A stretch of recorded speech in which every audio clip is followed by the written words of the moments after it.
We start our journey by visiting a land that has captured our attention for the past 2 decades, Afghanistan.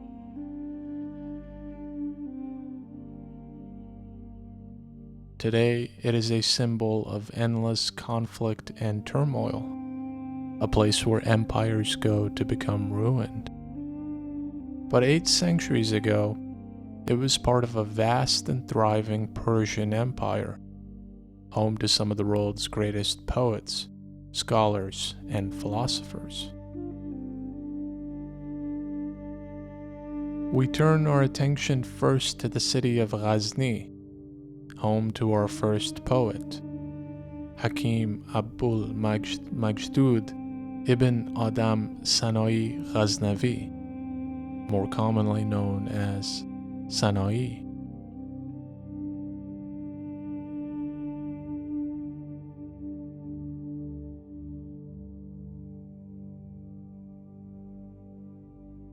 Sanā'ī was originally a royal poet, writing poems in the praise of the Sultan of Ghazni, which was an important center of Persian literature in the early 11th century.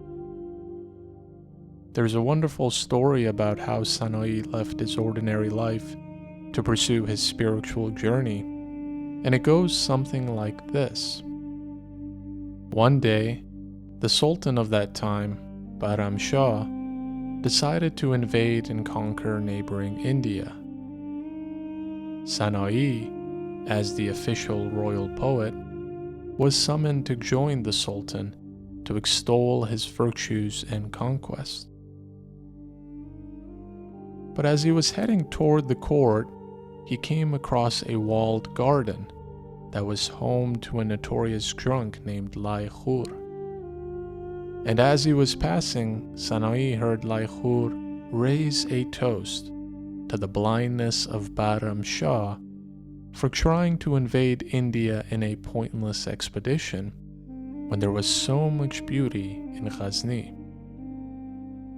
This forced the poet to stop in his tracks, and not a moment later did Lai Khur raise another toast, this time to the blindness of the famous Sanā'ī, who, with all his poetic and intellectual talents, couldn't see how meaningless his life was praising a blind and greedy sultan.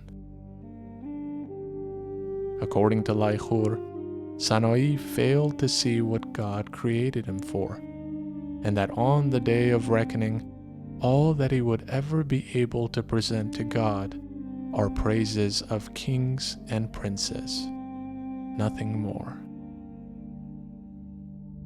These words shook Sanā'ī to his core, and he abandoned the life of a royal poet in favor of journeying on the Sufi path.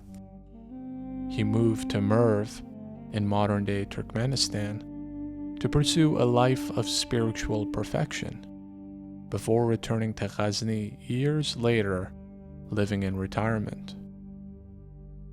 Toward the end of his life, Sanā'ī went on a pilgrimage to Mecca, and when he returned, he composed his magnum opus, Adiqat al-Aqiqah, or the Walled Garden of Truth, passing away soon after it was completed. The title of his masterpiece has a double meaning, as the Farsi word bagh means both garden and paradise, but also because it is from within a walled garden that he heard such devastating words that caused him to transform his life. The Walled Garden of Truth is believed to be the first Persian mystical epic poem in Sufism, and is said to have left a lasting mark on other notable Sufi teachers and poets that followed, including Attar and Rumi.